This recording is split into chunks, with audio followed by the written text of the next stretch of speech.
It was raining heavily outside. The skies were shades of gray and the clouds were dense. General Peter Vallon took a deep breath of the moist air as his soldiers set up the campsite. "Sir, we've searched the entire village, but all the villagers have evacuated. Only a priest was found in the village's house of worship. We brought him with us and sent out a troop in search for villagers hiding in the forest." "Well done, Major. Bring the priest." "Yes, sir. We were not able to find much provisions except for some holy books and scrolls in the house of worship, but we found the priest carrying these two things. A dagger and the small book was in his pocket."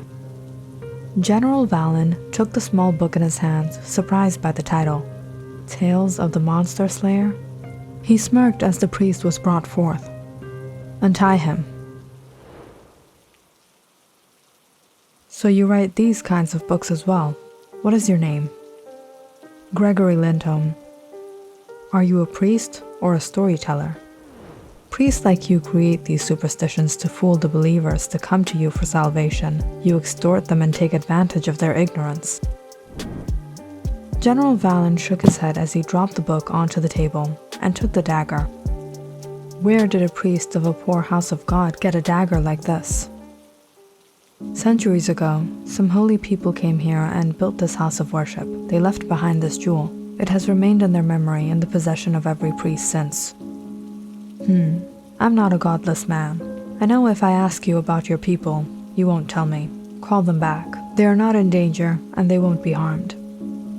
"I don't know where they are, but may I have that back? This is a holy relic to us." "You won't be needing this again. You can return to your home." "We thought we would find a lot of provisions after raiding the village." "Leave provisions? We could have at least enjoyed the woman. But there's no one. These people didn't leave behind anything except for some livestock. They couldn't have gone far. Let's keep searching." "Hold on. Is that a cabin? Someone is inside." A few soldiers searching through the forest discovered an old cabin. When they broke down the door, they were surprised to find a lone young woman inside. She was only about 16 years old. Her hair was disarranged, and her clothes were all stained with dirt. "Who wants to go first?" "What? Are you crazy? Do you want to get court-martial?"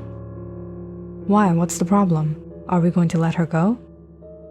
"Is this your first time? First the general will take his share, and then we will get our share." "Let's take her back to camp then." "Sir, we found this girl in the forest." General Vallon looked at the girl. "What is your name?" "Catherine." He turned to his soldiers and commanded them, "Set a tent for her and give her a tub of water. Did you find any clothes in the village?" "Yes, sir. We collected a few things from some of the houses." "Make arrangements for her. She's become an animal living in the forest." "You will get clean, cut your hair and nails. I will visit you soon." Catherine nervously followed the soldiers to a tent. She watched quietly as they left her a tub of water, clippers, scissors, and a comb to prepare herself. Later that evening, General Vallon went to Catherine's tent. There was a lantern lit inside, and Catherine was sitting on a stool. General Vallon was struck in awe seeing her beauty. Her eyes were dazzling, her hair flowing like silk over her shoulders, and her skin glistened in the light of the fire. Seeing him, Catherine stood up. General Vallon was mesmerized just by looking at her. "I have no intention to harm you, and I will not let anyone else harm you." With that, he turned and left the tent. Upon seeing him so soon, Major Rolfe was surprised. "Sir, are you not going to spend the night here?" "No. Send for the priest tomorrow morning." The next morning, soldiers brought Priest Gregory back to the campsite to meet General Vallon. "Here is your holy relic. You can keep it." Gregory took the dagger in his hands. "Thank you for returning this, but I have another request to you." "Speak." I heard your soldiers found one of the village girls in the forest. Please let her go. I called you here for her. I told you, I'm a godly man. I'm going to marry her, and you are going to get us married today. Today? Perhaps it is best you wait 2 days and 2 nights before you marry her. According to our beliefs, these are bad nights. The villagers believe these nights have an evil omen. General Valen agreed to Priest Gregory's advice. He was willing to wait the next 2 days. Meanwhile, he arranged a cabin for Catherine's needs and comforts. He would have dinner with her tonight. That evening, when General Valen entered Catherine's room, he sat down across from her at the table. "Enjoy your food," he said, picking up the cutlery. "This fish and fruit is from your village. It's quite good. What other fruits are found here?"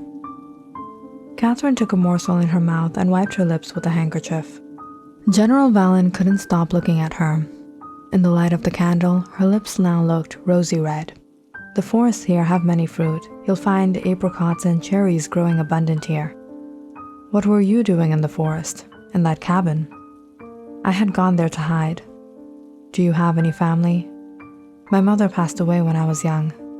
"And your father and siblings?" "I don't have any siblings, and I don't know where my father is." General Valen could not take his eyes off of Catherine as she spoke softly to him, answering his every question. The more he spent time with her, the more eager he became for these 2 days and 2 nights to pass. The next day, the skies had cleared out a bit. In the afternoon, General Valen went to visit Catherine again, finding her braiding her long, luscious hair. "I've brought those apricots and cherries for you," he said, placing the basket on the table. Catherine turned to look at him. Her eyes were beautiful in the few rays of sunlight that seeped through the curtains. "Thank you. Is there anything else you would like to have?" "No, I have everything I need. I asked you not of what you need, but of what you want. Perhaps to go by the river?" General Valen took Catherine to the riverside as she pleased. He sat there watching her walk bare feet in the grass as the wind made her long gown sway side to side.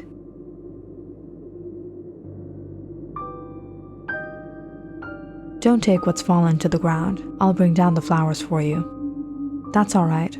The flowers are up quite high. Don't worry about it." As General Valen spoke to Catherine, he was enchanted by her beauty even more. The next evening, General Valen visited Catherine, but he didn't intend to spend much time with her tonight. "Catherine, you know your village is now nomad land under my authority. You know I have many soldiers here, and in times like this, a young woman like you is vulnerable. But if I marry you, you'll be safe.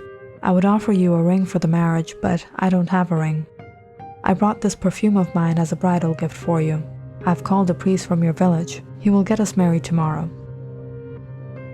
Catherine silently listened to General Valen. He placed the perfume on her table and left. That night, as he lay in bed, he had a hard time sleeping, thinking of the next day. 2 days had passed by rather fast. As he tossed and turned, he suddenly noticed a book he had taken from the priest and decided to read it. Many years ago, in a small town, there lived a man who was known as the Monster Slayer. He was the bravest of all the men, fighting to seek vengeance from the monsters that took the life of his wife. His arrows never missed, and his sword was never defeated. Wherever there was danger, the people could think of none other than the man they called the Monster Slayer. He had been a savior to his people, a hope in times of fear. But one cold winter night, among all the frightening nights, the people were struck in awe seeing the man hang up his sword. They questioned him in dread. Why was he breaking his arrows? But he only looked at them with misery in his eyes.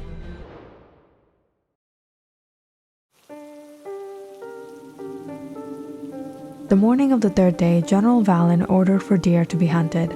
Today, everyone would feast in celebration for his wedding. "I told you we had a chance to have her at the cabin. Major Rolf, what will happen to us? We thought we would enjoy." "Don't worry, you'll soon forget her. A soldier's heart never yearns for one woman." General Valen sent his soldiers to bring Priest Gregory for the marriage ceremony. He prepared many gifts for him and his soon-to-be bride. Unfortunately, the rain had been pouring since dawn and the roads were slippery and muddy. Nevertheless, the soldiers set out, but after searching the whole day, they were unable to find the priest. "Sir, we've searched everywhere. The priest is not in the village." What? General Valen had been waiting desperately for this day. Did this priest think he could fool him? He had yet to see what Valen was capable of. "Go and search every inch of the forest." All of a sudden, some of the soldiers called out from the distance, "He's here!" It was Priest Gregory. "Where were you?" "It was raining so heavily today, my house became flooded. I went to find shelter elsewhere. I had given you my word, so when the rain stopped, I made my way here." "Very well. You may commence the marriage ceremony." After the marriage ceremony, General Valen called to speak with Priest Gregory again. "I read your book. It's really good, but the last few pages are missing." "Yes, I haven't written them yet. When I'll complete the story, I'll sew the pages inside." General Valen returned the book back to Gregory. "You may take it then, but you must give me a copy when you're done writing." After a long wait, General Valen would finally have what he wanted tonight. But that evening, when he went to Catherine, he found her sitting to the corner of the bed, looking nervous. He began to speak to her, wanting her to relax. "Tonight is a special night, Catherine." But despite his efforts to calm her, General Valen watched as drops of sweat began to trickle down Catherine's forehead. He took out his handkerchief and placed it in her hands. "It rained all day today, but it seems that the clouds are finally clearing out. Maybe we can watch the stars together," he said as he opened the windows to let in the cool air. That's when he suddenly caught sight of the moon starting to appear through the wispy clouds. "How beautiful. We couldn't see the moon this whole time because of the clouds. Come, sit with me." General Valen turned and stretched forth his hand to Catherine. When she suddenly moved back, she began breathing heavily as her eyes began to develop a yellowish hue. "Are you feeling sick?" General Valen asked, worried, but the second he stretched out his hand to get hold of her, Catherine jumped up. General Valen was horrified, staring at a vicious creature.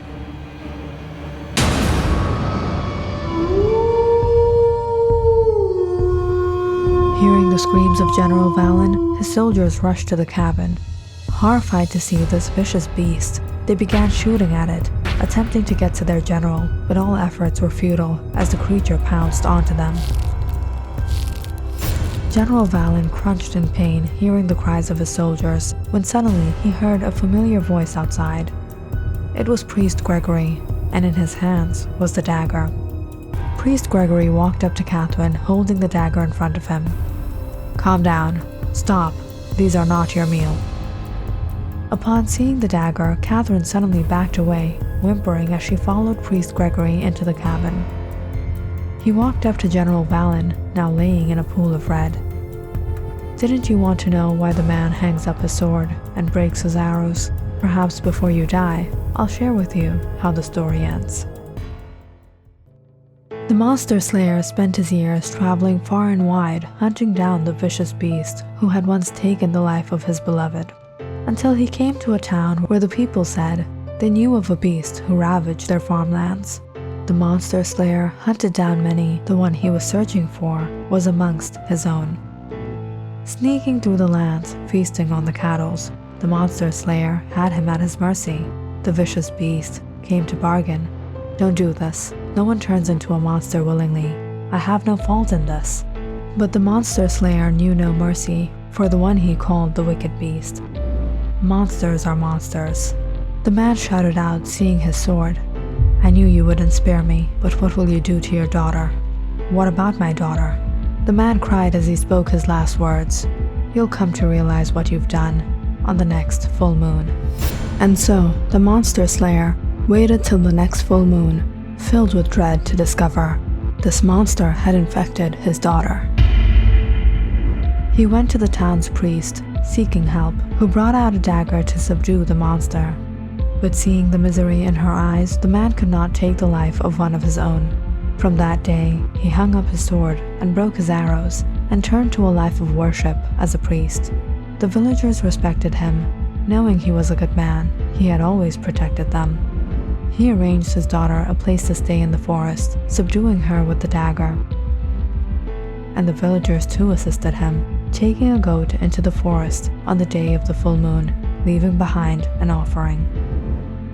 Let's go, daughter. Your meal is waiting. Click on the subscribe button and check out more awesome videos on our channel. And don't forget to press the bell icon because you know it's interesting.